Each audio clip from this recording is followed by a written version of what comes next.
ابراہیم علیہ الصلاۃ والسلام اپنے لخت جگر اور اپنی اہلیہ کو وادی غیر ذی زرع میں چھوڑ کے گئے تو حضرت اسماعیل علیہ السلام تھوڑی عمر کے تھے، چھوٹے سے تھے، چھوٹی عمر ہے، اور یہ چھوڑ کے جا رہے ہیں۔ اسماعیل علیہ السلام کی پرورش ان کی ماں کر رہی ہے، اور پھر جب سال کے بعد آئے، بچہ ہے ابھی، شاید پہچان بھی صحیح مانے نہ سکتا ہو کہ یہی میرے ابا جی ہیں۔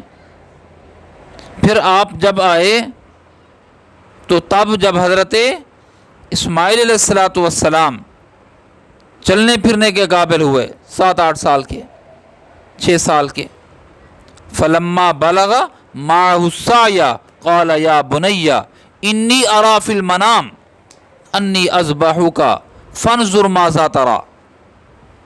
اللہ اکبر، بچہ چلنے کے قابل ہوا، 6 سال کا، 7 سال کا، اور جب ملاقات ہوتی ہے تو چھری ساتھ ہے، مینا کی جانب سفر ہے۔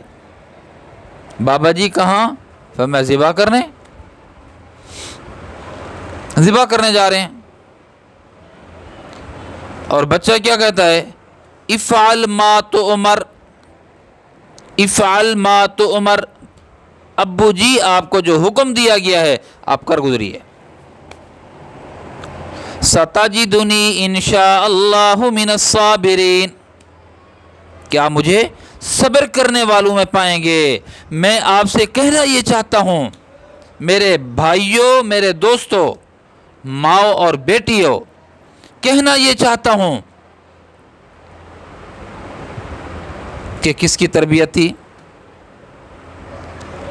باپ کو تو انہوں نے تھوڑے سے دورانیے میں دیکھا، تھوڑے سے وقت میں دیکھا، یہ کون تربیت کر رہا ہے؟ ذبح کر رہا ہوں، اللہ کا حکم ہے، اور بیٹا کہتا ہے افعل ما تؤمر، کر گزریے۔ یہ کس کی تربیت ہے؟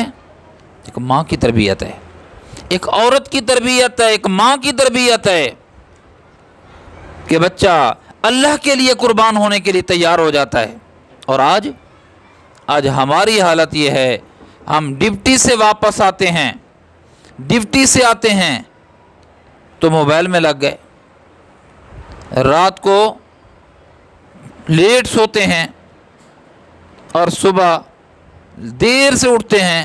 بچے آئے، نوکرانی کے ذریعے سے بچے سکول چلے گئے، واپس آئے، ماں باپ ہیں نہیں، ڈیوٹی پہ ہیں، پھر ٹیوشن کا ٹائم ہو گیا، پھر وہ ایسے وقت کسی نے تربیت نہیں کی۔ سکول والے کیا تربیت کریں؟